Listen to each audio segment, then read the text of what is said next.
I Tilakraj Singh welcome you to my YouTube channel keep learning. और मैं आपके सामने फिर से हाजिर हूँ एक और वर्कशॉप के साथ। और आज हम करेंगे यूनिट 15 पॉलीमर। और ये आपकी लास्ट यूनिट है ऑब्जेक्टिव की, और इससे आपके 3 मार्क्स के ऑब्जेक्टिव जो हैं एग्ज़ाम में आने वाले हैं। तो जिन बच्चों का कल पेपर है केमिस्ट्री का, उनको बेस्ट ऑफ लक। अच्छे से पेपर आप देके आना है। और मास्टर जी भी उनसे कुछ कहना चाहते हैं। बोलिए मास्टर जी। मास्टर जी बोल रहे हैं कि परीक्षा के लिए सभी बच्चों को मेरी शुभकामनाएं। ओ, मास्टर जी ने भी आपको शुभकामनाएं दे दी है, तो अब तो आपका पेपर बिल्कुल बढ़िया जाने वाला है। ठीक है, चलिए देखते हैं फर्स्ट क्वेश्चन इस यूनिट से। Here is your first question. The commercial name of polyacrylonitrile. polyacrylonitrile का commercial name क्या है? polyacrylonitrile जो है इसका commercial name आपको ओरलोन या फिर एक्रिलन, ओरलोन या acrilan. Next, bakelite is an example of which polymer. कौन से पॉलीमर का एग्जाम्पल है बेकेलाइट? 4 टाइप्स के पॉलीमर होते हैं on the basis of molecular forces के आधार पर 4 तरह के पॉलीमर्स होते हैं। ठीक है, सो आप इसमें या तो मोलिकुलर फोर्सेस के आधार पर बता सकते हैं, या फिर आप बता सकते हैं कि स्ट्रक्चर के आधार पर कौन सा पॉलीमर है। तो बेकेलाइट स्ट्रक्चर के आधार पर तो क्रॉस लिंक्ड पॉलीमर है। ठीक है, और वही अगर आप फोर्सेस के आधार पर बताएं तो फोर्सेस के आधार पर ये जो है आपका थर्मोसेटिंग पॉलीमर है। ठीक है, कौन सा पॉलीमर है? थर्मोसेटिंग पॉलीमर है आपका, जो जिसमें क्या होता है, क्रॉस लिंकिंग होती है और ये फिर से रीयूज नहीं हो सकते हैं। नेक्स्ट देखें, the process of formation of polymers from respective monomer is called. So monomer से पॉलीमर का बनना क्या कहलाता है? पॉलीमराइजेशन कहलाता है। उस रिएक्शन को अपन बोलते हैं पॉलीमराइजेशन। नेक्स्ट क्वेश्चन देखते हैं, डिफाइन द टर्म पॉलीमर। अब पॉलीमर की डेफिनेशन बताइए। तो आपसे 1 मार्क से 1 वर्ड में ये पूछ सकते हैं कि भैया पॉलीमर किसे बोलते हैं। सो पॉलीमर किसे बोलते हैं देखते हैं। Okay, so the word polymer is derived from 2 Greek words. Greek से आए हैं सारे लेटर्स। ओके, अधिकतर केमिस्ट्री में ग्रीक वर्ड आपको ग्रीक वर्ड से डिराइव हुए हैं। केमिस्ट्री के जो वर्ड्स हैं, polymer word, poly means many and मर मीन्स यूनिट। पॉली का मतलब क्या होता है? बहुत सारे। मर मतलब यूनिट, बहुत सारी यूनिट जुड़ती जाती है, उसको क्या बोलते हैं? पॉलीमर बोलते। It is defined as very large molecules having high molecular masses. बहुत लार्ज मॉलिक्यूल्स होते हैं जिनका मॉलिक्यूलर मास बहुत ज़्यादा होता है। Which are formed by joining of repeating structural unit. तो एक रिपीटिंग स्ट्रक्चरल यूनिट जुड़ती जाती है, उस तरह से ये फॉर्म होते हैं। ठीक है, तो पॉलीमर जो वर्ड है वो ग्रीक वर्ड से आया है। पॉली का मतलब होता है मैनी, बहुत सारे, और मर का मतलब होता है यूनिट, बहुत सारी यूनिट्स। ठीक है, और इनका लाभ मॉलिक्यूलर मास बहुत ज़्यादा होता है, और जो रिपीटिंग स्ट्रक्चर यूनिट्स के ज्वाइनिंग होने से बनते हैं। देखते हैं next question, define the term monomer. Monomer किसे बोलते हैं अब? ठीक है, सो जो रिपीटिंग यूनिट है उसको अपन क्या बोलते हैं? Monomer. Monomer is the repeating unit of polymer. Polymer में जो रिपीटिंग यूनिट है, जो बार बार जुड़ती जा रही है, उसको अपन क्या बोलते हैं? मोनोमर बोलते हैं। ठीक है, नेक्स्ट देखते हैं, example of fibres, thermoplastic, thermosetting plastic. तो फाइबर, थर्मोप्लास्टिक और थर्मोसेटिंग प्लास्टिक के आपको एग्जाम्पल यहाँ पर बताने। तो सब फाइबर का एग्जाम्पल तो है आपका नाइलॉन 66, थर्मोप्लास्टिक पॉलीविलन क्लोराइड, और पीवीसी जिसको बोलते हैं अपन, और थर्मोसेटिंग का बेकेलाइट एग्जाम्पल आपका यहाँ पर हो जाएगा। Next, 7th question, match materials given in column first with the polymers given in column second. तो कॉलम 1 में आपको मटेरियल्स दे रखे हैं, कॉलम 2 में वो किन पॉलीमर से मिलके बने हुए वो आपको बताना है। नेचुरल रबर लेटेक्स, तो नेचुरल रबर लेटेक्स जो बनता है वो सीस पॉली आइसोप्रीन पॉलीमर से बनता है। ठीक है, मोनोमर यूनिट यहाँ पर क्या है? आइसोप्रीन। वुड लेमिनेट्स, तो लेमिनेट्स कौन से पॉलीमर से बनते हैं?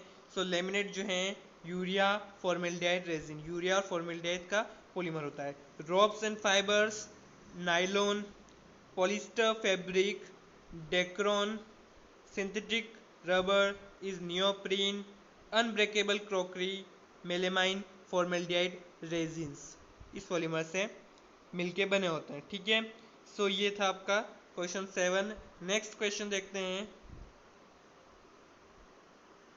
Right example of biodegradable polymers. So अब पॉलीमर्स जो है बायोडिग्रेड नहीं होते हैं, तो कुछ ऐसे पॉलीमर्स बनाने पड़े अपन को जिनको हम क्या कर सकते हैं, डिग्रेड कर सकते हैं। सो बायोडिग्रेडेबल पॉलीमर के एग्जांपल क्या हैं, तो एक तो होता है नाइलॉन 2, नाइलॉन 6 और एक होता है PHBV। PHBV का फुल फॉर्म क्या है, पॉली बीटा हाइड्रोक्सी ब्यूटायरेट को बीटा हाइड्रोक्सी वेल्डेट। ठीक है, P for poly beta hydroxy butyrate को बीटा हाइड्रोक्सी वेल्डेट। ठीक है, तो पॉली बीटा हाइड्रोक्सी ब्यूटायरेट और को बीटा हाइड्रोक्सी वेल्डेट। ठीक है, देखते हैं नेक्स्ट क्वेश्चन, इज कोपॉलीमर और होमोपॉलीमर। ठीक है, होम पॉलीमर या कोपॉलीमर। कोपॉलीमर किसे बोलते हैं, जो एडिशन पॉलीमर है ये, लेकिन जो एडिशन हो रहे हैं वो दोनों अलग अलग मोनोमर्स हों।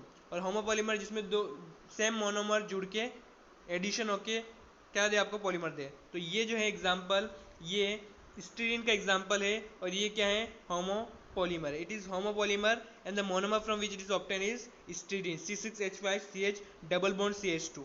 ठीक है, सो होमोपॉलीमर और कोपॉलीमर डिफरेंस समझ में आया। होमोपॉलीमर किसे बोलते हैं, जिसमें जो मोनोमर है वो क्या हो, सेम हो, वो एडिशन एड होकर क्या बने, पॉलीमर बनाए। और कोपॉलीमर में एडिशन जो हो रहा है मोनोमर्स का वो डिफरेंट मोनोमर्स हो।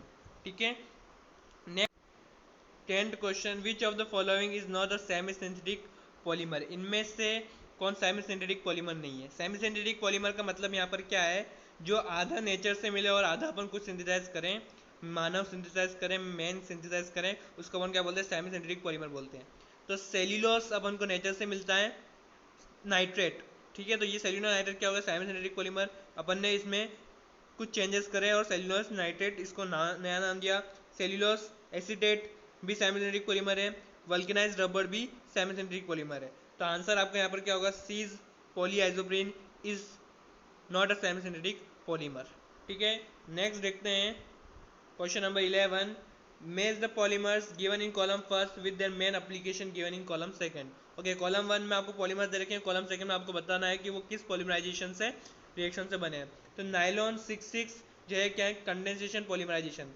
ठीक है, एडिपिक एसिड और हेक्सामेथाइलिन डायमीन जुड़ते हैं with the condensation of water molecule. Water molecule उनमें क्या होता है, रिलीज होता है। पीवीसी पॉलीविनल क्लोराइड जो है फ्री रेडिकल पॉलीमराइजेशन से बनता है।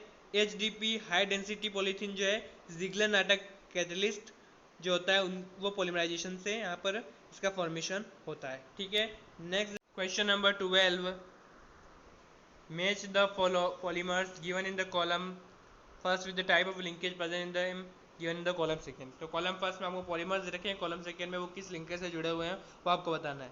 सो टर्लिन, टर्लिन है एको नाम, इसका डेक्रोन है। इसमें क्या होता है, स्टर लिंकेज प्रेजेंट होती है। स्टर लिंकेज मतलब क्या होता है, C डबल बॉन्ड O, इस प्रकार की लिंकेज इसमें प्रेजेंट होती है। नाइलॉन, नाइलॉन में जो है अमाइड लिंकेज प्रेजेंट होती है। ठीक है, इसका मतलब यहाँ पर CONH, इस प्रकार की लिंकेज इनमें पाई जाती है। ठीक है, प्रोटीन सेल्यूलोस, सेल्यूलोस में जो है ग्लाइकोसाइडिक लिंकेज होती है। प्रोटीन, प्रोटीन में यहाँ पर भी अमाइड लिंकेज होती है। और आरएनए में जो है फास्फोडिस्टर लिंकेज यहाँ पर प्रेजेंट होती है। ठीक है, सो टर्लिन में आपके जो है स्टर लिंकेज प्रेजेंट होती है, नाइलॉन में अमाइड लिंकेज, सेल्यूलोस में ग्लाइकोसाइडिक, प्रोटीन में भी अमाइड लिंकेज और आरएनए में फास्फोडिस्टर लिंकेज प्रेजेंट होती है। Next question. ओके, तो कुछ इंपॉर्टेंट पॉलीमर्स यहाँ पर आपको दे रखे हैं मैंने, polythene, polyethylene, LDP, HDP, high density, low density, polypropylene, और उनकी मोनोमर यूनिट भी हैं, फार्मूला क्या है, यूजेस, प्रॉपर्टीज। तो आप अगर इस टेबल्स को याद कर लेंगे तो एक ऑब्जेक्टिव तो आपको पॉलीमर के ऊपर, यहाँ से मोनोमर के ऊपर या यूजेस के ऊपर तो आपको मिल ही जाएगा। ठीक है, सो ये कुछ इंपॉर्टेंट पॉलीमर्स, आप इसका स्क्रीनशॉट भी ले सकते हैं। तो स्टूडेंट्स, ये था आपकी यूनिट 14 पॉलीमर्स, और आपके ऑब्जेक्टिव वर्कशॉप आप ख़त्म होती है एमपी वर्ड के लिए। 3 बच्चों का कल पेपर है 9 जून 2020। सो उनको ऑल द बेस्ट, अच्छे से आप पेपर दे के आना, बढ़िया करना, और फिर पेपर के बाद में उसका रिव्यू भी करूँगा। ठीक है, सो गाइस मेरे साथ बने रहिए और कीप लर्निंग।